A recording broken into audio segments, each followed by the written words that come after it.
Story this hour, at least 4 people, including a terrorist, have been killed after multiple attackers opened fire across various locations in Vienna. The Austrian government has described the incident as a well-planned and repulsive Islamist terror attack. In the latest, the country's interior ministry has confirmed that it was an Islamist terror attack. The ministry said that the attacker who was shot dead by the police was an ISIS sympathizer. At least one of the terrorists is still on the run. A massive manhunt has been launched in Vienna to nab the terrorist.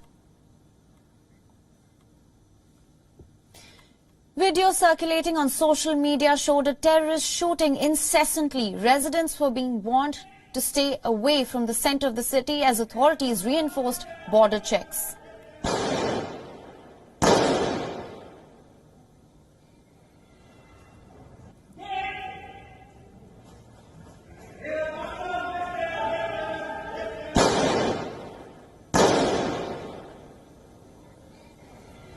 Special forces and SWAT have been stationed across the city. Austrian Chancellor Sebastian Kurz said that the army would protect sites in the capital so the police could focus on anti-terror operations. He added that it was a well-planned attack and that the terrorists were carrying automatic weapons.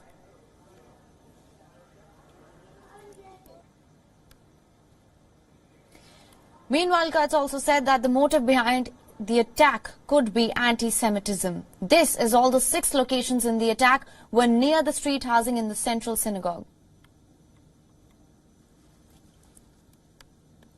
Es ist natürlich eine sehr angespannte Sicherheitslage, insbesondere in der Bundeshauptstadt Wien.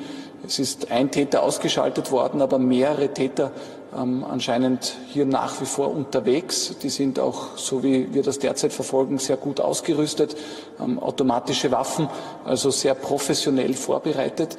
Es ist definitiv ein Terroranschlag. Es gibt mittlerweile 15 Opfer, die verwundet sind und derzeit in den Spitälern behandelt werden. Es gibt einen Polizisten, der angeschossen wurde, Gott sei Dank aber außer Lebensgefahr ist. Und insofern nach wie vor eine relativ unübersichtliche Situation.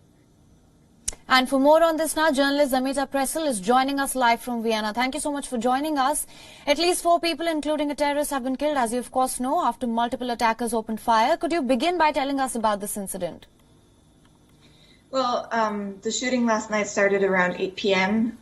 It's been confirmed now in a press conference this morning that there was at least one perpetrator. The victims apparently have gun wounds and knife wounds, so those apparently were the weapons used. As we all know from the videos, the attackers were shooting using rifles. Yeah, there was a press conference this morning confirming that there have been several raids and arrests across Vienna. The details were scarce because obviously officials at this point don't want to give too many details on an ongoing investigation, so we don't know yet who exactly the perpetrator was, Yes. where he came from, how old he was, but we do know that most likely he was a supporter of the so-called Islamic State, and so there was an Islamistic, a radical Islamist motive for these attacks. All right, so now it's being said that the army would protect the sites in the capital and the police is to focus on anti-terror operations. What other measures can we expect in the days to come? Well, people have been asked to stay home today unless they have extremely important reasons for being outside. Any appointments that can be canceled and moved should be.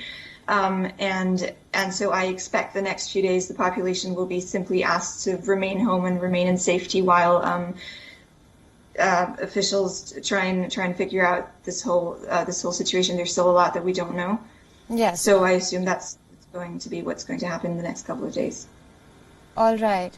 Also, Chancellor Kurz has said that the motive behind the attack could be anti-Semitism. What do you think of its practical implications? Well, it's difficult to speculate at this time because the only reason for the speculation is that the attacks happened near a synagogue. However, the attacks also happened in the very city center, so this would be the most obvious location for anyone planning a terrorist attack. So that's all we know at this point. We don't know if it was an anti-Semitic attack. If it was, of course, the implications, especially given Austria's history, would be huge. And I assume that politics would react by reinforcing sites that are particularly in danger in the city, reinforcing security there, and taking measures in that direction. All right, Amita, thank you so much for joining us with all those inputs.